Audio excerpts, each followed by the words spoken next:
وہ میں آپ کے سامنے پیش کرتا ہوں. اس میں مختلف کیٹیگریز ہیں اور میں ان کا ایک ایک کروں گا. جن بچوں نے گریڈ 9 اور 10 اور 11 کا امتحان دیا ہوا ہے, کلاس چلیں, جن بچوں نے کلاس 9ویں کا اور 11ویں کا امتحان دیا ہوا ہے ان کو پروموٹ کر دیا گیا 10ویں میں اور 12ویں میں.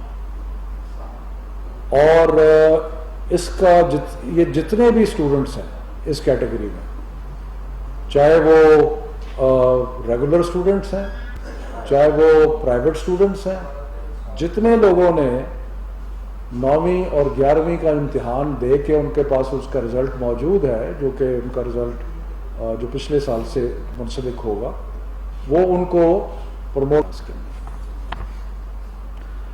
جن کو جو پروموٹ ہو چکے ہیں, جو اس طرح پروموٹ ہوں گے 10ویں اور 12ویں میں, وہ اگلے سال کمپوزٹ امتحان نہیں دیں گے, وہ صرف 10ویں کا اور 12ویں کا امتحان دیں گے. یہ اس لیے میں ایکسپلین کر رہا ہوں کیونکہ ایک فیلنگ شروع میں یہ تھی کہ اگر لوگ 9ویں سے 10ویں پروموٹ ہو جاتے ہیں اور 9ویں کا امتحان جو ہے وہ نہیں دیا تو اس کو کمپوزٹ ایگزام دیں. ایسے نہیں ہوا, وہ کمپوزٹ ایگزام نہیں دیں گے, وہ آپ 12ویں کا 10ویں کا امتحان دیں گے اور 12ویں کا امتحان دیں گے, اور اس امتحان کی بنیاد پہ ان کے جو پچھلے سال کے نمبر ہیں وہ کیلکولیٹ کر لیے جائیں. یعنی کہ کچھ چیزوں میں ہم آگے دیکھ رہے ہیں کہ جی ہم 10ویں میں پروموٹ کر رہے ہیں 9ویں کے بیسس پہ اور اس طرح کر رہے ہیں, اور کچھ چیزوں میں ہم واپس جا رہے ہیں. وہ پروموٹ ہو گئے اور وہ اگلے سال جب وہ اپنے 10ویں کا اور 12ویں کا امتحان دیں گے تو اس کا جو رزلٹ ہے اس کی بنیاد پہ جو 9ویں کا اور 11ویں کا امتحان ہے وہ کیلکولیٹ کر سکتے. کلیئر ہو گیا جی؟ اب آ جائیے تیسری کیٹیگری پہ. اب ہم نے سوچا تھا کہ جنہوں نے گریڈ 10ویں کا اور 12ویں کا امتحان دینا ہے ان کے ساتھ کیا کیا جائے.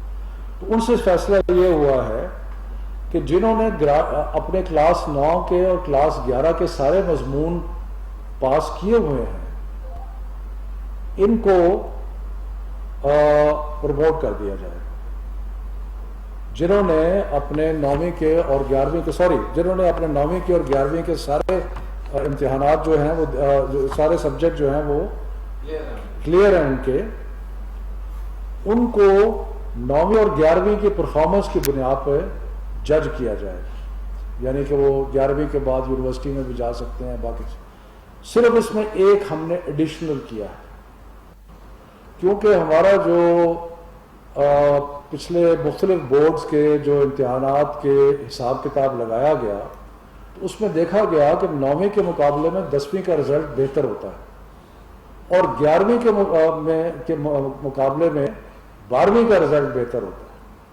تو اس لیے ہمیں وہ ایک پورا اسٹیٹسٹیکل فارمولا اپلائی کر کے اور اس میں یہ فیصلہ کیا گیا کہ جن کو 9ویں اور 11ویں کی بنیاد پہ پروموٹ کیا جا رہا ہے ان کے نمبروں میں 3% اضافہ کر دیا جائے.